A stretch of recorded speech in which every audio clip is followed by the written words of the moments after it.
Hi hello மக்களே வணக்கம். நான் நிறைய விஷயம் பேசிகிட்ருக்கிறேன் சொல்லிகிட்ருக்கிறேன் சரிங்களா. அதாவது இப்போ உள்ள காலகட்டங்களில் நிறைய ஆக்சிடெண்ட் நடக்குது. கொஞ்சம் கொஞ்சம் வயசுக்காரங்களாம் இறந்து போயிடுறாங்க சரிங்களா.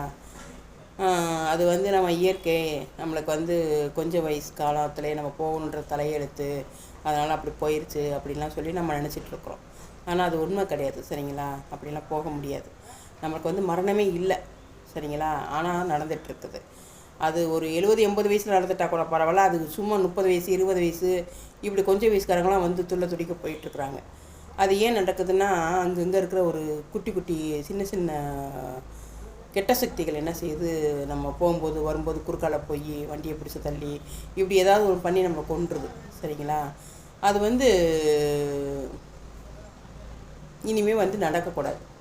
புரியுதுங்களா. இனிமேட்டுக்கு யாராவது இருந்தாலும் சரி, காலையில் எழுந்த உடனே வாகனத்தை எடுக்கும்போது இந்த உயிர் எனக்கு தான் சொந்தம், என்னை யாரும் தொடுறதுக்கோ என் உயிரை எடுக்கிறதுக்கோ பவர் கிடையாது அப்படின்னு சொல்லி நம்மளை படைத்த கடவுள் ஒருத்தர் உண்மையாக இருக்கிறார் சரிங்களா. அவர் நம்ம இன்னும் அறியலை.